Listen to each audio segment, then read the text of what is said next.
নমস্কার, দেখছেন কলকাতা টিভি। আপনাদের সঙ্গে রয়েছে আমি মানসী। শুরু করছি সেরা 10, আর শুরুতেই চোখ রাখবো বাংলার খবরে। ভারতীয় সংবিধানের গুরুত্ব, আদর্শ ও মূল্যবোধের প্রতি সম্মান জানালেন মুখ্যমন্ত্রী মমতা বন্দ্যোপাধ্যায়। শুক্রবার সোশ্যাল সাইটে টুইট করে সংবিধান দিবসের শুভেচ্ছা জানান তিনি। ভারতীয় সংবিধানে বি.আর. আম্বেদকরের অবদানও স্মরণ করিয়ে দিলেন তিনি। সংবিধান দিবস উপলক্ষে সোশ্যাল সাইটে শুভেচ্ছা জানান সর্বভারতীয় তৃণমূল কংগ্রেসের সাধারণ সম্পাদক অভিষেক বন্দ্যোপাধ্যায়ও। তার টুইট, পুরো জাতির কাছে এটি পবিত্র দিন। এই দিনে আসুন আমরা প্রতিজ্ঞা করি যে আমাদের সংবিধানের মূল্য ও নীতিকে ধ্বংস, অশ্রদ্ধা করে এমন শক্তিকে কখনোই সহ্য করব না।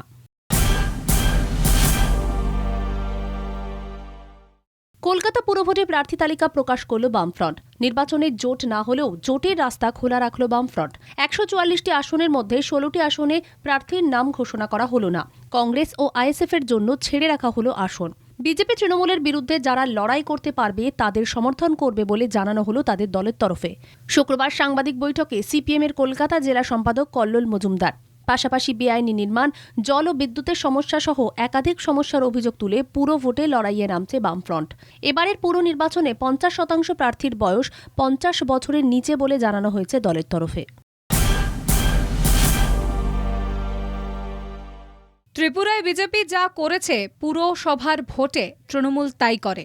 ওরা মুদ্রার এপিট ওপিট। পুরো ভোট নিয়ে প্রতিক্রিয়া বামফ্রন্ট চেয়ারম্যান বিমান বসুর। পাশাপাশি ত্রিপুরায় নির্বাচনের নামে প্রহসন হয়েছে বলে অভিযোগ করেন বামফ্রন্ট চেয়ারম্যান। ত্রিপুরাতে বিজেপি যা করেছে পশ্চিমবঙ্গে পুরসভা নির্বাচনে তৃণমূল তাই করে। একই ব্যাপার, একই মুদ্রার দুই পিঠ।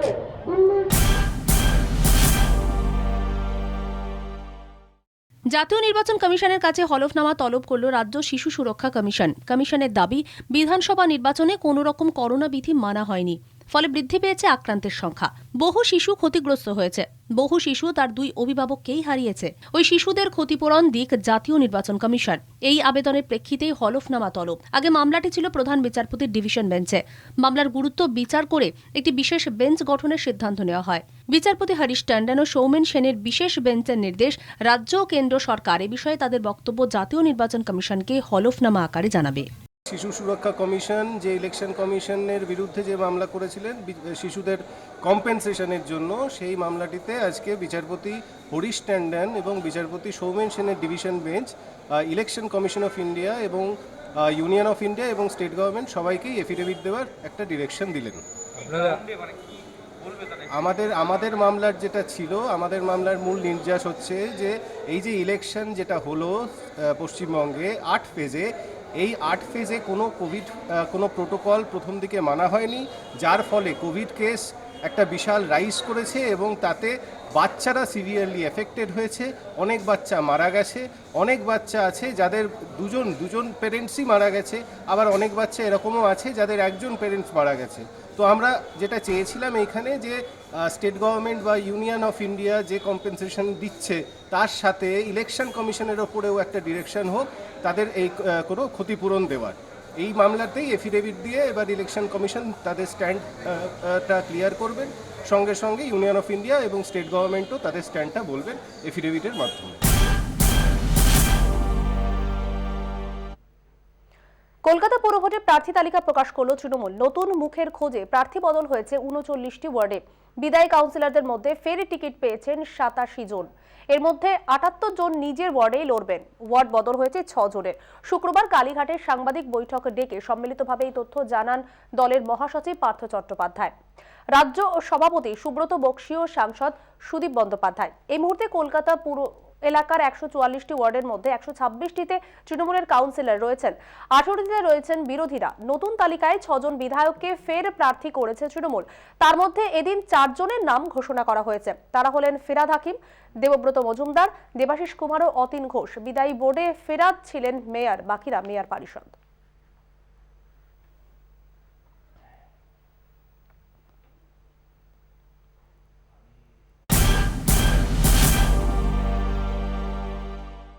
মুক্তিযুদ্ধের 50 বছর পূর্তি, সেই উপলক্ষে বছরভর নানা অনুষ্ঠান সংগঠিত হয়েছে ভারত সরকারের তরফ থেকে। চলতি বছর 16ই ডিসেম্বর নয়াদিল্লিতে সম্মান জানানো হবে মুক্তিযোদ্ধাদের। তার আগে গত বছর ডিসেম্বর মাসে 4টি মশাল ইন্দো পাক যুদ্ধের সুবর্ণ জয়ন্তী বর্ষ উপলক্ষে সারা দেশব্যাপী ঘুরেছে। পূর্ব ভারতের মশাল এই প্রথম এলো কলকাতায়। সেই উপলক্ষে ইকো পার্কে আয়োজন করা হয়েছিল বিশেষ অনুষ্ঠান। উপস্থিত ছিলেন সাংসদ Mimi Chakraborty. Swarnim means 50 years. This 50 years is marking the 50 years of victory over Pakistan and creation of Bangladesh. What you have seen now is the Swarnim Vijayvarsh Jyoti, the Mashal which has come back to Calcutta. ৪৫ লক্ষ টাকা bank প্রতারণার মামলায় গ্রেফতার করা হলো কলকাতা শহরের gangster Binod শেখকে। শুক্রবার খড়গপুর থেকে তাকে গ্রেফতার করে লালবাজারের আধিকারিকেরা।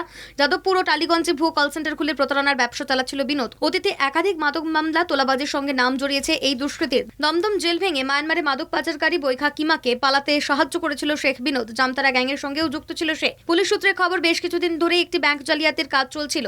এক গ্রাহকের নজরে আসতেই তিনি থানায় অভিযোগ দায়ের করেন। তার অভিযোগের ভিত্তিতে তদন্ত শুরু করে অ্যান্টি ব্যাংক ফ্রড শাখার অফিসারেরা। কলকাতা শহরের অন্ধকার জগতে ত্রাস বিনোদকে শনিবার আদালতে পেশ করা হবে।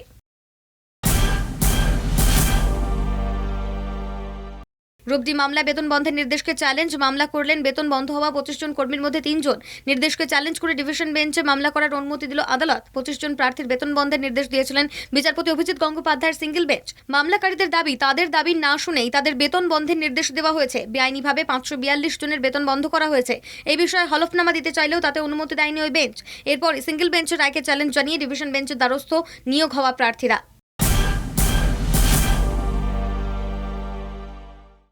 প্রাথমিক টেটের প্রশিক্ষণবিহীনদের সার্টিফিকেট নিয়ে মামলায় পরীক্ষার্থীদের টাকা ফেরাতে বোর্ডের অবস্থান জানতে চাইল কলকাতা হাইকোর্ট। 2014 সালে টেট পাশ করেও সার্টিফিকেট পাননি 30,000 পরীক্ষার্থী। এদের মধ্যে প্রশিক্ষণপ্রাপ্ত ও প্রশিক্ষণবিহীন প্রার্থীরাও রয়েছেন। শুক্রবার শুনানি চলাকালীন প্রাথমিক শিক্ষা পর্ষদের আইনজীবী বলেন, বোর্ডের সিদ্ধান্ত, তারা প্রশিক্ষণবিহীন কোনো প্রার্থীকে সার্টিফিকেট দেবে না। মামলাকারী আইনজীবী বিকাশ রঞ্জন ভট্টাচার্য পাল্টা সওয়াল করেন, সার্টিফিকেট না দেওয়ায় কে কত নম্বর পেয়েছে তা স্পষ্ট হচ্ছে না। বিচারপতি সৌমেন সেন ও বিচারপতি অজয় মুখোপাধ্যায় ডিভিশন বেঞ্চ বোর্ডের কাছে জানতে চেয়েছে, যাদেরকে সার্টিফিকেট দেওয়া হয়নি তাদের কি টাকা ফেরত দেওয়া হবে? এই মামলার পরবর্তী শুনানি আগামী শুক্রবার।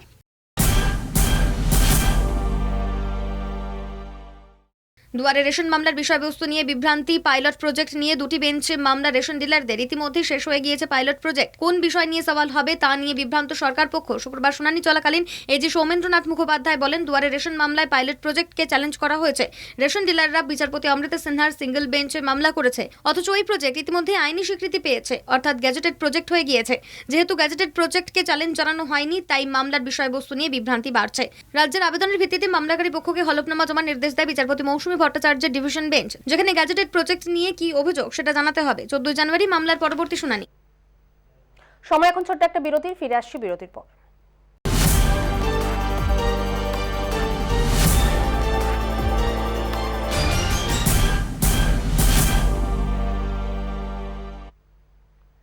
এখন চোখ রাখবো দেশের খবরে। ত্রিপুরায় পুরভোটে হিংসা নিয়ে আবারও শীর্ষ আদালতে দরবার তৃণমূল কংগ্রেসের। দাবি, ত্রিপুরায় পুরভোট অবাধ এবং শান্তিপূর্ণ হয়নি। শান্তিপূর্ণ ভোট করানোর জন্য সুপ্রিম কোর্টের নির্দেশ মানা হয়নি। ভোটকে প্রহসনে পরিণত করা হয়েছে। সাধারণ মানুষকে ভোট দিতে দেওয়া হয়নি। প্রার্থীদেরও ভোট দিতে বাধা দেওয়া হয়। আদালতের তত্ত্বাবধানে থাকা প্যানেল তদন্ত করুক। পুরভোটের গণনায় স্থগিতাদেশ দেওয়া হোক। সন্ত্রাসকে হাতিয়ার করে পুরভোটকে কার্যত প্রহসনে পরিণত করেছে ত্রিপুরার বিপ্লব দেব সরকার। এই পরিস্থিতিতে ভোট গণনা স্থগিতের আর্জির পাশাপাশি দ্রুত মামলার শুনানির আর্জি জানিয়েছেন আইনজীবী কপিল সিব্বল। কলকাতা টিভি।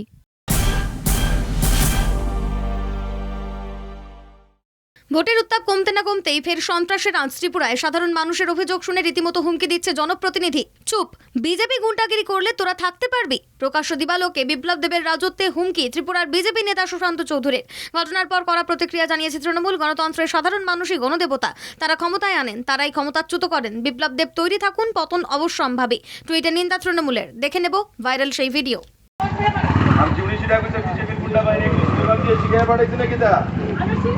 গুন্ডাগিরি করলে তোমরা থাকতে পারবা, তাই না?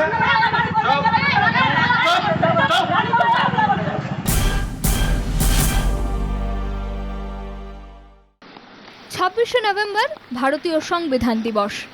ভারতীয় সংবিধান গ্রহণের দিনটিকে স্মরণে রেখে শুক্রবার সংসদের সেন্ট্রাল হলে অনুষ্ঠানের আয়োজন করা হয়। রাষ্ট্রপতি, প্রধানমন্ত্রীর উপস্থিতিতে এদিন ভারতীয় সংবিধান দিবস পালিত হয়। 2015 সালের 19 নভেম্বর কেন্দ্রীয় সরকার সরকারি বিজ্ঞপ্তি দিয়ে 26 নভেম্বর দিনটিকে সংবিধান দিবস হিসেবে উদযাপনের ঘোষণা করে। সেই সময় বিরোধীদের বিক্ষোভের মুখে পড়তে হয় মোদী সরকারকে।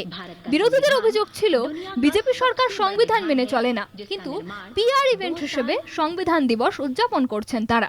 এবারও সেই অভিযোগে সংবিধান দিবস উদযাপন অনুষ্ঠান বয়কট করেন বিরোধীরা।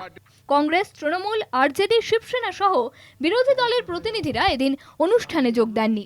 এদিন বক্তব্য রাখতে গিয়ে সেই প্রসঙ্গ তুলে ধরেন প্রধানমন্ত্রী নরেন্দ্র মোদী। বিরোধীদের উদ্দেশ্যে তার কটাক্ষ, সংবিধান দিবস উদযাপন শুরু করতে গিয়ে বিরোধীদের বাধার মুখে পড়তে হয়েছে, কিন্তু দিনটি হলো হাউসকে স্যালুট করার জন্য, ভারতীয় সংবিধান তৈরিতে অবদানকারী মহান মনীষীদের শ্রদ্ধা জানানোর দিন। राजनीतिक दल अपने आप में अपना लोकतांत्रिक कैरेक्टर खो देते हैं। जो दल स्वयं लोकतांत्रिक कैरेक्टर खो चुके हो, वो लोकतंत्र की रक्षा कैसे कर सकते हैं? कश्मीर से कन्याकुमारी, हिंदुस्तान के हर कोने में जाइए, भारत एक ऐसे संकट की तरफ बढ़ रहा है जो संविधान को समर्पित लोगों के लिए चिंता का विषय है, लोकतंत्र के प्रति आस्था रखने वालों के लिए चिंता का विषय है, और वो है पारिवारिक पार्टियां। राजनीतिक दल party for the family, party by the family,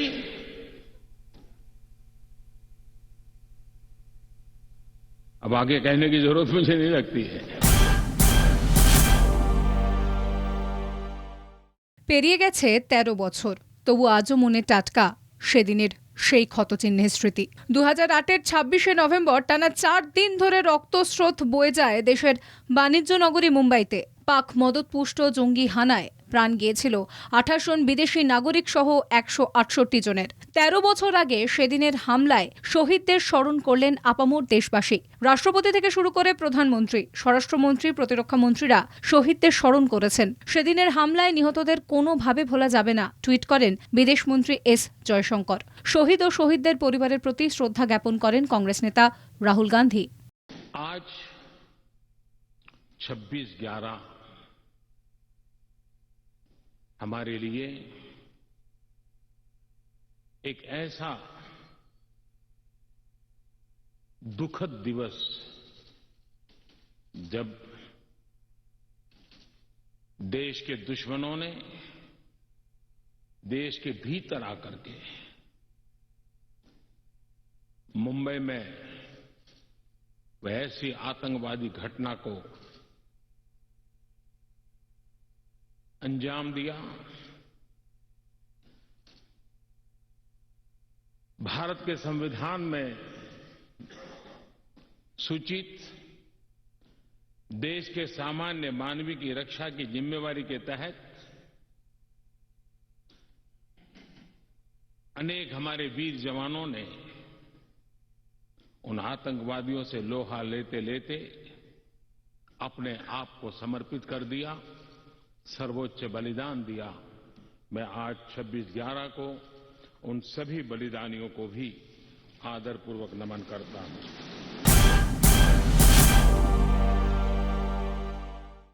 দিল্লির সীমানায় কৃষক আন্দোলনের বর্ষপূর্তি। কেন্দ্রের নয়া 3 কৃষি আইনের বিরোধিতায় 1 বছর আগে আন্দোলন শুরু করেছিলেন বিক্ষোভকারী কৃষকেরা। ট্রাক্টর নিয়ে পাঞ্জাব, হরিয়ানা সহ বিভিন্ন রাজ্যগুলি থেকে দিল্লির সীমানায় জমায়েত হন তারা। 1 বছর আগে 26শে নভেম্বর দিল্লির সিঙ্গুর, টিকরি, গাজীপুর সীমানায় অবস্থান বিক্ষোভ শুরু করেন কৃষকেরা তাদের দাবি আদায়ের শান দিতে। তার 1 বছর পূর্তিতে শুক্রবার সমাবেশের আয়োজন করা হয় কৃষক সংগঠনগুলির তরফ থেকে। দিল্লির সীমানায় মিছিল পদযাত্রায় অংশ নেন 10,000-এরও বেশি কৃষক। উপস্থিত ছিলেন কৃষক নেতা রাকেশ টিকায়ত। এই আন্দোলনে সামিল হয়ে যারা প্রাণ দিয়েছেন তাদের শ্রদ্ধা জানানো হয়। অশান্তি ছড়ানোর আশঙ্কায় এদিন দিল্লির বিভিন্ন জায়গায় ছিল কড়া পুলিশি নিরাপত্তা। বিভিন্ন জায়গায় ঘুরিয়ে দেওয়া হয় গাড়ি।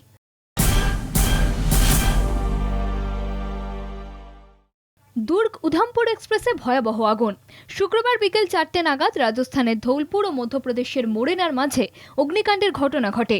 ঝাঁসির দিকে যাওয়ার সময় হেমতপুর রেলওয়ে স্টেশনের কাছে আগুন লাগে জম্মু তাওয়াই দুর্গ এক্সপ্রেসে। প্রত্যক্ষদর্শীরা জানান 4টি এসি কোচে আগুন লেগে যায়। তড়িঘড়ি ট্রেন যাত্রীদের নামিয়ে আনা হয়। খবর পেয়ে ঘটনাস্থলে পৌঁছয় দমকলের ইঞ্জিন। বেশ কিছুক্ষণের চেষ্টায় আগুন নিয়ন্ত্রণে আনা হয়। সূত্রের খবর, হতাহতের কোনো খবর নেই।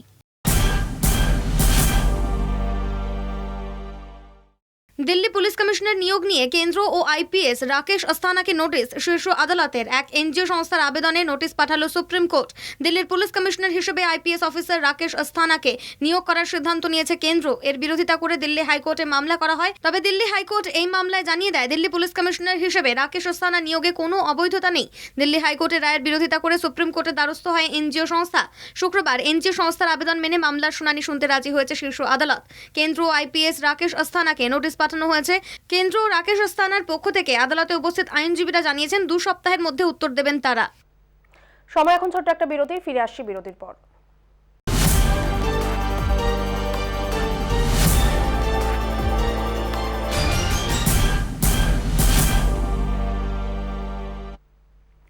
এবার চোখ রাখবো বিদেশের খবরে।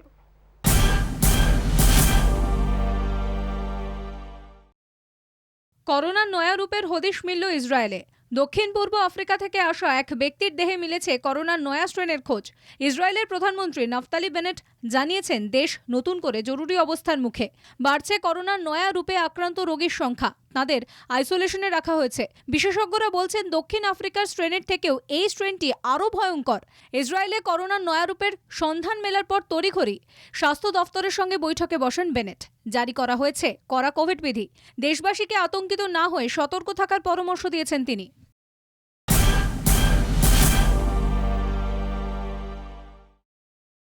দক্ষিণ আফ্রিকায় করোনার নয়া স্ট্রেনের হদিশ মেলার পর বিদেশিদের প্রবেশে কড়াকড়ি করল সিঙ্গাপুর, মালয়েশিয়া।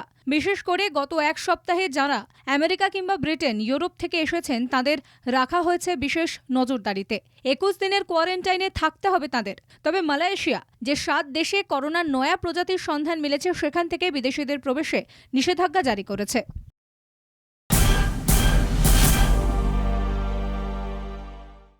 অস্ট্রেলিয়ার ডগম্যান, দর্শন মিলল কুকুর মানুষের।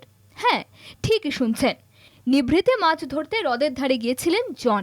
আচমকাই অদ্ভুত গর্জন শুনে জঙ্গলের দিকে চোখ যেতেই দেখেন বিকট দর্শন এক জীব এগিয়ে চলেছে জঙ্গলের দিকে। তাকে অর্ধেকটা কুকুরের মতো, অর্ধেকটা মানুষের মতো দেখতে। জনের দাবি, তার সঙ্গে চোখাচোখিও হয়েছে। এরপরে চটজলদি সে দৃশ্য মুঠোফোনে বন্দি করেন তিনি।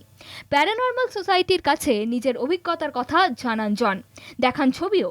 সোশ্যাল মিডিয়ায় ভাইরালও হয়েছে ডগম্যানের ছবি। জনের কথায়, জীবনে এমন অভিজ্ঞতা এই প্রথম। 10 মিনিট দেখেছেন তিনি ডগম্যানকে। দুঃস্বপ্ন কাটছে না কিছুতেই।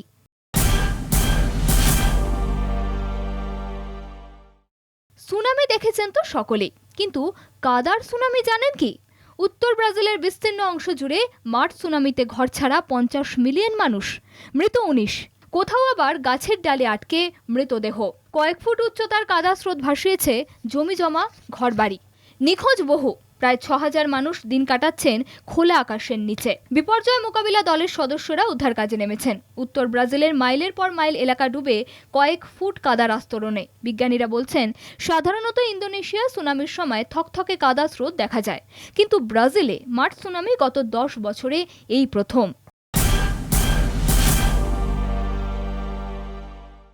আমেরিকায় লক্ষ্য পেরল করোনার বুস্টার ডোজ গ্রহীতার সংখ্যা। সেই তালিকায় রয়েছে শিশুরাও। চিকিৎসকদের পূর্বাভাস মতো আসন্ন শীতে বাড়তে পারে করোনা সংক্রমণ। তাই আরও বেশি করে মানুষ যাতে বুস্টার ডোজ নেন তার আহ্বান জানিয়েছে বাইডেন প্রশাসন। সংক্রমণে এখনও বিশ্বের প্রথম স্থানে মার্কিন যুক্তরাষ্ট্র। পরিসংখ্যান বলছে, গত এক সপ্তাহে রেকর্ড সংখ্যক মানুষ করোনার বুস্টার ডোজ নিয়েছেন। বড়দিনের ছুটির আগেই এই সংখ্যাটা কোটি ছাড়িয়ে যাবে বলে আশাবাদী বাইডেন প্রশাসন।